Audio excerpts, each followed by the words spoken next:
এভাবেই মাটির বিশাল ফাটলের মধ্য দিয়ে দুই ভাগে আলাদা হয়ে যাচ্ছে একটি আস্ত মহাদেশ।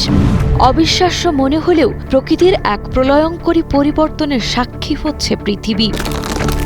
বিজ্ঞানীরা বলছেন, ইস্ট আফ্রিকান রিফট সিস্টেমের কারণে আফ্রিকা মহাদেশটি ধীরে ধীরে ছিঁড়ে যাচ্ছে, যা ভবিষ্যতে জন্ম দেবে এক নতুন মহাসাগরের। এই ভূতাত্ত্বিক পরিবর্তনের কেন্দ্রে রয়েছে সোমালিয়ান ও নুবিয়ান প্লেট। এই দুটি টেকটনিক প্লেট প্রতি বছর মাত্র কয়েক মিলিলিটার গতিতে একে অপরের থেকে দূরে সরে যাচ্ছে। 2018 সালে কেনিয়ায় হঠাৎ তৈরি হওয়া এক বিশাল ফাটল বিশ্ববাসীকে মনে করিয়ে দেয় যে পায়ের নিচের মাটি মোটেও স্থির নয়।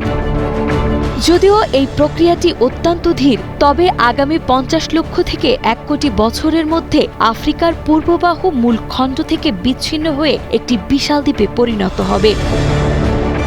আমাদের ভিডিওগুলো বাগেরহাট থেকে দেখছেন FK ইয়াসিন, MD আলামিন খান দেখছেন প্যারিস থেকে, MD হেলাল শেখ রাজশাহী থেকে, MD শাহ আলম দেখছেন চট্টগ্রাম থেকে, মালয়েশিয়া থেকে দেখছেন MD হাসান শেখ। আপনি কোথা থেকে দেখছেন তা জানিয়ে দিন কমেন্ট বক্সে।